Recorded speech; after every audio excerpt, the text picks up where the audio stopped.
Hey everyone, Prema here. So let's get started. This is one of many, I don't know exactly how many videos yet I'll be making, but one of many, many videos I'll be making that looks at this issue of resilience. And we're going to be looking at what it is and what we can do to support ourselves to increase the resilience that we have in our system. And if you are somebody who works with other people, be giving you lots of information and also techniques you can bring to your clients as well to help support them. So let's get started. So, what is resilience? Or, first off, actually, who am I and why would you even want to listen to this? To give you a little bit of background on me, I've been a practitioner of Chinese medicine for almost 20 years. That's my original career and background. And through the course of treating thousands of patients, and I really specialize in chronic pain and autoimmune conditions, I really got to learn about the impact of trauma, even trauma from early childhood, many, many years past, and how that is still impacting the body. So I started training in many different modalities, looking at, okay, how do we actually get to heal trauma? What's needed here? So I trained in somatic experiencing. I'm a somatic experiencing practitioner, and I also trained in a very unique form of breath work called biodynamic breath work and trauma release. And these days, I see clients at home in Vancouver and on Skype. And I'm also a transformational workshop facilitator. I lead workshops all around the world. And if you'd like to read more, you can go to my website there, sacredinquiry.com. So, while watching this information, it's going to be really important to stay with yourself and do that by noticing your own body, the sensations, the breath, how you're feeling, and take breaks as needed. I think that's one of the really nice things about video is here is you can stop and pause, rewind, go back. Really just do it at your own pace. So today we're going to be looking at what is resilience. We're going to be looking a little bit at our brain, our nervous system, and this whole idea of neuroplasticity. And then we're also going to look at what is actually trauma and how it impacts resilience. So, what is resilience? It's a kind of a strange word that many people haven't heard of before. And it simply means our brain, our body, our ability to handle stress. Have you ever noticed that some people seem to be able to manage large amounts of stress in their life, home, work, family, whatever, maybe school possibly on top of it, and they seem to be able to do it okay, meaning that they're able to still feel like they're in their life, they're present, they're able to sleep, they feel good, they're not experiencing depression or anxiety, that they're able to take on a large plate of activities and they're doing okay with it. And they're able to recover quickly when bad things do happen. You know, a car accident, a death of someone close to them, maybe a layoff at work or a fight with a spouse, whatever it may be, because life has its ups and downs and they're able to kind of roll with them. While other people don't have that resilience. So one of those activities or one of those things in life could happen, and perhaps they get very sick, or they might get a migraine headache that lasts for days, or all of a sudden their back goes out and they're in severe pain, possibly for weeks, or they go into a period of extended depression or anxiety. We all have different degrees of resilience. And ideally, our resilience develops in childhood through the supportive adult relationships in our life. We learn actually from our family how to handle adversity and stress. And if we didn't have a family system that really supported our development of resilience, we can actually develop it or improve upon what we already have as adults. That's the really good news. So resilience overall is about having options, and it's options that support our growth and well-being. When we feel resilient, we see ourselves as someone who's able to learn new things. We're able to make changes in our life. We're more growth oriented. We're able to respond to stressful events in a way that's healthy to us. And we're able to cultivate self-compassion. And that's a really important part here. Instead of beating ourselves up when there's challenges or when we don't do things or handle things as well as we would like, we're able to see our limitations. We're able to see what is good enough. And we're able to be compassionate with ourselves and accept ourselves. So we're going to now move into neuroplasticity because that's a really important piece here, resiliency. So neuroplasticity means that our brain's ability to develop new neural pathways. Neural pathways are associated with the way we think, the way we act, or the way we behave. And every time we repeat a certain way of thinking, feeling, or doing something, we strengthen a particular pathway inside of us. Habits can be thought of as a neural pathway, a well-traveled pathway. It's kind of like if you imagine going through a forest, and you can either go through the forest once and try and hack your way through it, and that takes a lot of work and effort, or you can go down a path that's already been maybe walked by many, many, many people over several years. That's an easier pathway.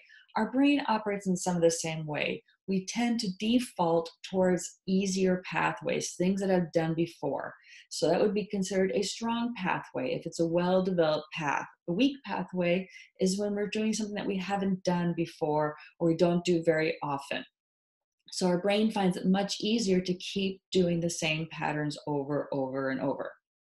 So now neuroplasticity, and let me move my little picture here so you can read this better, is simply put the ability of our brain to reorganize itself, both in a structure and how we function. And that's the really good news. We can reorganize ourselves. Now, our brain does this in a few different ways. One, it can do what's called neurogenesis. We can create new neurons in certain regions of our brain. It used to be thought that the brain stops developing when we reach adulthood, but we now know that's actually not true at all. Our brain can also form new synapses as we bring in new skills, new experiences. Many I'll be teaching you in future videos. We actually create new neural connections. Also, through repetition, through practice, through creating new habits, we strengthen new synapses.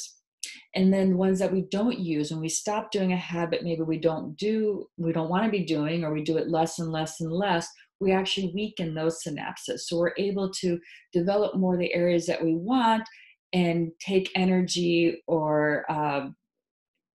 take energy away from the places that we don't want anymore. And that's one of the ways that we create change.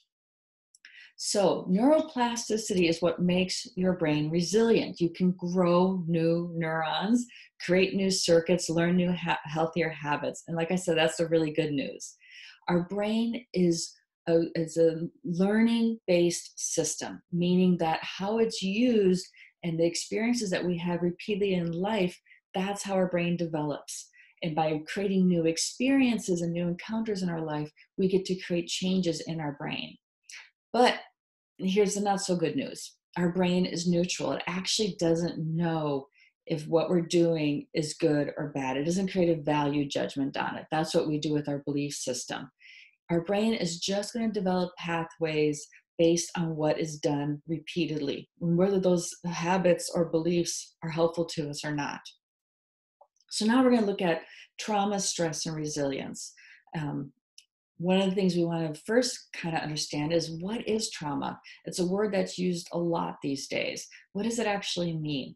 And I really like this definition by Dr. Bessel van der Kolk. He wrote the book, The Body Keeps a Score. If you haven't read that book yet, I highly recommend it. It's a really good one for understanding trauma and the research on trauma and how the understanding of trauma has changed, particularly over the last 30 to 40 years, and what still needs to be looked at. So trauma, he says, is fundamentally a disruption in our ability to be in the here and now. What does that mean? Well, if you think about it, when we've been impacted by high levels of stress and trauma, we find it really difficult to be present, to be with whatever it is that we're doing, to even be able to make future plans for what we want to do moving forward in our lives. Our attention, our energy, our thoughts, our patterns are very much oriented still in the past. Is determined by what happened to us in the past. Our beliefs are determined by what happened to us in the past. And our energy keeps going towards what's happened, rather than being able to be really here now and be present to ourselves and to other people. And of course, that causes difficulties in our relationship.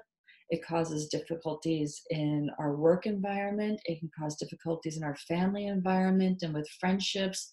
because there's a big part of us that's not actually able to be here in this moment, that our attention is always going towards what's happened to us in the past. And traditionally in trauma, one of the ways to look at it is that it's our coping mechanisms are overwhelmed. We a lot of times think about trauma as a shocking, horrible event, a car accident, an assault. That's of course can be true. But for many of us, and there's something that doesn't get thought of as much as trauma, is that trauma can be an accumulation of highly stressful or traumatic events that have happened over time. So it's not just necessarily a car accident or assault or a robbery, something like that, but it's a series of events or a period in our life that went on for an extended period of time that was overwhelming and that we weren't able to fully metabolize or digest the experience. As one way to think about it is that it's too much too fast. So when we have experiences that have been too much for us to handle, we didn't have a way to really deal with it at the time. We perhaps didn't have the support system that we needed at the time. Maybe we were too young. We didn't have the resources in our life that we needed. So we weren't able to really deal effectively with what was going on.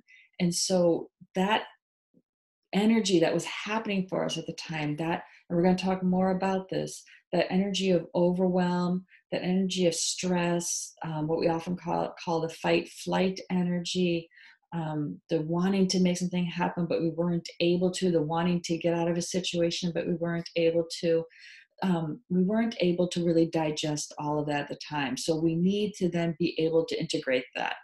And that energy that's still running in our system, that integration needs to take place on both the body level, the emotional level, and for many of us on the spiritual level as well. And when that energy is not integrated, when it's still very much active in our system, even though everything on the outside might look like it's okay, on the inside, it's very common to experience these different symptoms, one or more of them, when we're still needing to heal from trauma from the past. And that could be things like chronic anxiety, feeling hopeless, feeling like you need to withdraw from other people, chronic muscle tension that doesn't go away no matter how many massages you've gotten. It could be mood swings or feeling numb or disconnected. Shame and self-blame is a really frequent sign of trauma from the past. Difficulty concentrating.